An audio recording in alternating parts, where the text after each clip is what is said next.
Hello, hello, hello! Hello Philippines! Hello world! Panibagong buhay, panibagong pag-asa. Ito po si Kalabs TV Vlog, ang nasa inyo bumabati. Chowot! Another day, another vlog na naman tayo. Huy, huy, huy! Ngayong araw na ito, gabi po pala.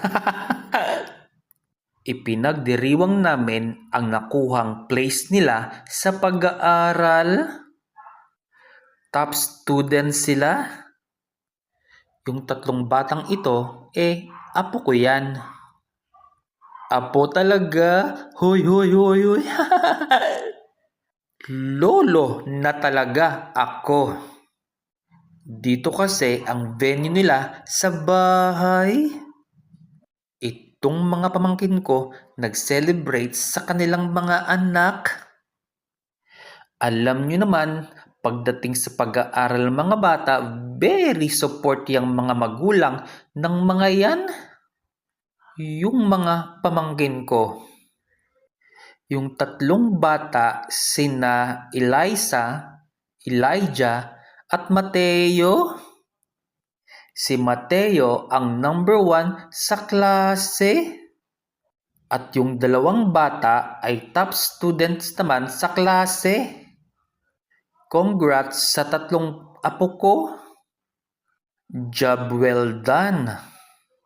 Ipagpatuloy nyo lang ang sipag sa pag-aaral at nang matupad ang inyong mga pangarap.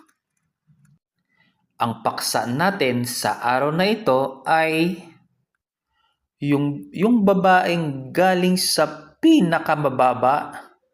Di na takot mawalan yan. Yan yung paksa natin sa araw na ito. Yung babaeng galing sa pinakamababang punto ng buhay niya, hindi takot mawalan yan. Kasi hindi siya tumibay dahil gusto niya. Tinuruan siya ng sakit kung paano mabuhay mag-isa. Kasi alam mo bang binuhat niya ang sarili niya? Pira-piraso. Walang pumapalakpak. Walang tumutulong. Tahimik siyang lumalaban. Tahimik siyang bumabangon. Kaya ngayon, hindi na siya naghahabol. Hindi na siya nakikiusap. At hindi na siya basta nagpapapasok ng kahit sino sa buhay niya. Alam mo kung bakit? Kasi nakita na niya kung paano siya masira. Natutunan niya na kung paano niya buuin ang sarili niya na siya lang.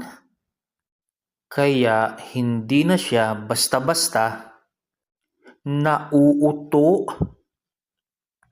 Kasi ito yung tatlong bagay na kailangan mong maintindihan sa mga ganitong babae. Una, hindi na siya bumabagsak sa mga matatamis na salita. Alam na niya ang pagitan ng salita at gawa.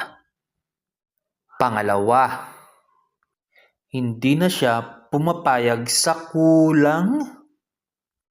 Kasi alam niya kung paano siya kahirap buuin.